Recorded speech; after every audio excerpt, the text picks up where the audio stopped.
Okay, I started packing my things. I started buying the things I needed. I just want like started preparing to leave this country, to leave Nigeria and that.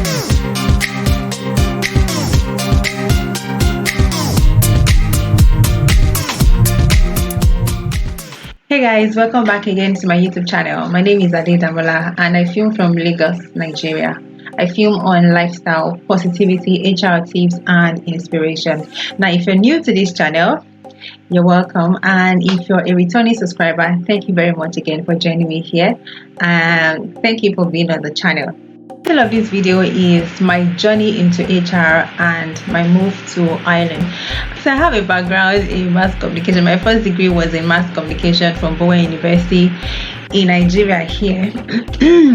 And after a while, I got out of uni and I went for my NYSC program. So NYSC is like a service program that every Nigerian graduate have to go through as soon as they're done with their university to become a fit program. I got a job into a company here in Nigeria, and the very first time I thought about becoming an HR person was when I was actually interviewed by the HR, and I saw the way they were more like involved in organizations' activities, and I just liked the way they were very into the organization.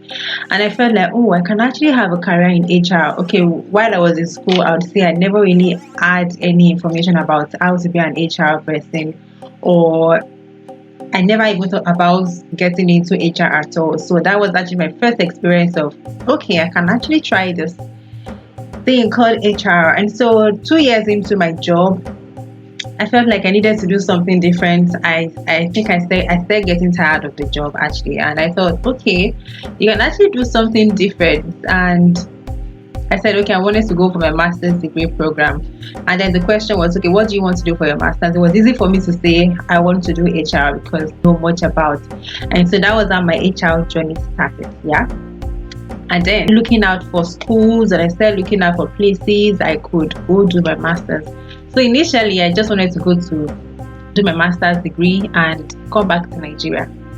And so I was introduced by someone to an agent in Nigeria. So I used an agent to actually get into this whole master's degree thing. And so I got a contact with the agent. I contacted them, and then we started talking. After a while, I met with them and I told them why I wanted to travel. I think I had the UK in my mind back then. I just wanted to go to the UK. Like, I just wanted to do my master's and just come back. Like, okay, you have done your master's, finish. So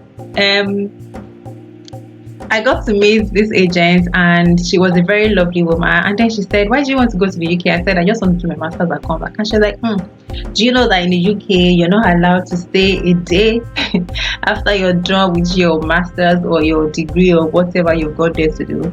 You're going to have to return back to Nigeria as soon as you're done with everything we've gone there to do. I'm like, okay, I don't intend staying in another man's country before anyway. So she was like, okay, but I can actually recommend Ireland for you. I think Ireland would be best for you because they can give you 1 year graduate visa when you're done. I'm like, oh, that's cool. So that was how the journey started, and then we started processing it. I went to Abuja. So Abuja is the capital of Nigeria. I went to Abuja to get my visa. It was kind of a stressful day, and so I just kept on praying. You know the way you go for visa application. And you just be praying that God, let them pick me. God, let them not reject it. God, let them allow me to go. That was the prayer I was praying, that God, let this thing just pass. I just want to go and do this thing. I just know that I've left this country. So that was my prayer that day. And then, as God would have it, I got back to Lagos that same day. And some days afterwards, after I had returned to work, I just saw a guy, a dispatch man came to the bank. Okay, a dispatch man came to my office and he said he was looking for me. And I was like, oh, no one had ever come to look for me to deliver me a letter or anything of sort. So I was like, okay. And as soon as the guy gave me the letter, I knew that it was just from the embassy. And as soon as I opened the letter, I got that my passport was stamped and it was written 3 months island visa, blah blah blah. And I was super days of my life because yeah, I really wanted to do this thing, and the visa was like the only thing that was pending as at that time. Now, not forgetting this, before actually going for my visa, before actually going to get my visa, I'd written a test. So you have to write a test. So for me, I did the Pearson test. It's like IELTS as well. So I did the Pearson test. And now this is another story. After I had done the test, I think the cutoff was supposed to be 6.5 or 7.0. I really can't remember, but I had something short of the 0.5. So I think I had 6.5 instead of 7.0. And I felt devastated, like, okay, how am I going to sort this? I can't do this test again. And so somebody just said, why don't you just get back to the school and tell them this is the result you have, and if they don't want to give you, you know the next thing to do. So that, and then I sent them a mail and told them, guys, this is what I have. Is this still going to be acceptable? And they're like, give us some time to give us some time to get back to the college, like the school of business, the college you're supposed to resume at, and we'll let you know if this would fly or not. So I was waiting, I was praying, I was sad, everything was just it was just mixed feelings. And before I knew it, I got a mail from them and they said, oh yeah, Ade, you can actually, Adedamola, you can use this call, like you're good to go with this call, we don't have an issue with it. And that was end of story 4. That Nigeria to Ireland started. I started applying for jobs. You know, these things doesn't end. Like you just want to, from one thing, you just want to jump to the other. So these things don't end. As soon as I was done my master's, the next thing was I need a job. Now, remember I told you that at the beginning, I told myself I didn't want to stay in another person's country. Guys, when I finished, I started looking for money. Like I said I was going to make money in this country before I come back to Nigeria. So I started looking for job. I was throwing my CVs everywhere, looking for job, looking for HR job, and I started looking for HR internship job, looking for voluntary job. And as God would have it, I got my first HR job. Like it was, you know, now that was when I knew that you can actually apply for a job online and get called.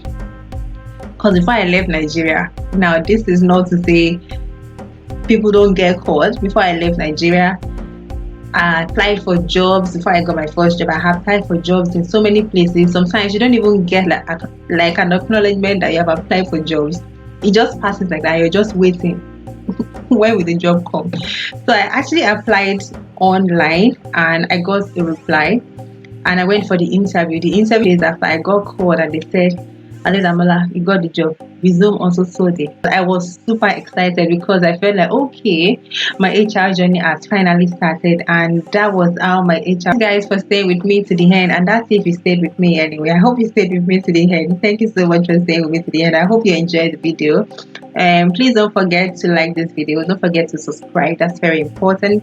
Comment in the comment section if you enjoyed this video, and please share this video with your friends, and I will see you again in my next video. Bye bye.